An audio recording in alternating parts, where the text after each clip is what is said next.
Thanks a lot for your time. And Okay. how do you think the book translated to film?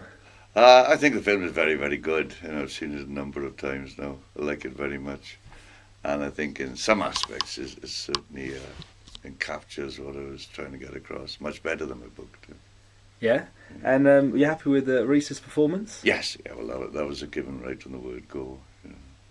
I saw it in the extras that you met him at a Super Furry Animals gig, and That's you had right. a bet. Well, this is in '96. Yeah, it was '96, just before the release of the first album. Had you seen him a lot prior to that then? Or? No, that was the first time I met him. Really? So was it a drunken bet that turned good, or? It wasn't a bet really. It was more of a promise. Promise, yeah. Sorry. A drunken one, certainly, but and one that turned good. Superb. I mean, during the film, obviously you're exposing, I don't know, the IRA into drugs, etc. But I know the book came out a long time ago. Was there any ever comeback from anyone that's I don't know was mentioned in the film at all in the book? In the book, no, there's been comeback from people who weren't mentioned. Sort of like they say. I mean, I was only not mentioning them to protect them. They would say, "Hey, hold on, I introduced you to him, not that mythical person he wrote down in the book or something like that." So there were complaints from that sort of quarter. But, yeah, because because you had a lot of connections with the CIA, IRA, Mafia, but the Mafia's not, well, in the film at least, is not really mentioned at all. No. I mean, there's a lot of sort of my smuggling exploits that simply had to be left out of the film just to sort of reduce it in content really to make it less than 2 hours. Yeah, no, sure. If there was one bit that you could, a couple of pieces that you could put from the book into the film. Bits about meeting the Mafia, I think. Yeah. Yeah. What would they like to deal with? Well, you don't cheat them, and they rarely put themselves in a position where they can be cheated. I was scrupulously honest with them. I found them very efficient and scrupulously honest with me. Great stuff. Is there anything that you would change about the film? Other than adding things, no, there's nothing I would take out, I mean, unless one gets to sort of like vain things, that makes me look a bit goofy or that makes me look silly. I mean, I suppose I could go through the film and find out instances like that. But were you on set for a lot of the filming? Fair bit of it, some of it. I suppose a total of probably about 10% of it in total. Yeah. And I mean, you yourself have been in sort of small roles in Ecstasy, Human Traffic, Killer Bitch. Yes. Anything else sort of coming up? I was in Heartbeat as well as a magic mushroom salesman for one episode.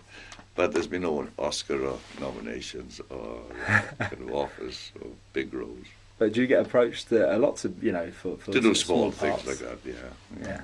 And how do you choose which ones you'll take up and which ones you don't?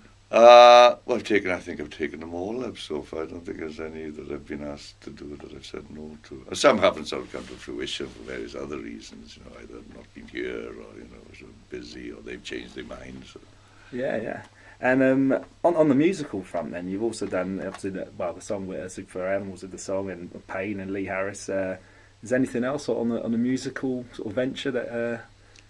yes, there's Cav, who used to be the bassist for the Happy Mondays, he and I did a sort of collaboration. I did a collaboration with Peter Hook, and also likely to do one with the Popes. It was kind of an offshoot. Shane MacGowan. Yeah, so kind of offshoot of the Popes, really. I think that's it. There's only right. But the New Order Peter Hook one, has that come out, or is it come out? Yeah, it come out under the title Freebase. It's of course, yeah, Freebase. So where I do the lyrics and the spoken word thing. Okay. Superb. So how's life now for Howard Marks? Fine. No, I mean, better than ever, really. Yeah. And the story. It's been a while, since writing the book, and I know there's a few problems with the licensing, etc. But is there sort of a fundamental message that you wanted to get across in the book, let's say, and the film? Yes, I mean, as far as personally wanted to get the message across, it would be, to legalize marijuana. Really, that's the main thrust. Yeah, which what's what's what's from a standpoint, you're obviously a spokesman for that for cannabis legalization. What's the worst thing you think that's the most negative effects of cannabis? It's illegality, and the fact that you can get imprisoned and have your life ruined by choosing something which you did to pursue your own happiness. Yeah, I mean the drug, the drug sort of smuggling area cartels now, I think it's really changed from the time that obviously you were involved. Yes, yeah. It has changed. I think inevitably, as the penalties for distributing it and smuggling it increased, then you just get harder and harder, and that's left doing it. Because most people want to lead law-abiding lives. Yeah, no, definitely. And I mean, obviously now you go around and sort of doing sort of tours and speeches. I've seen you at various festivals as well. Wasn't very good. Why do you think that so many young people see you as that sort of folk hero image? Obviously,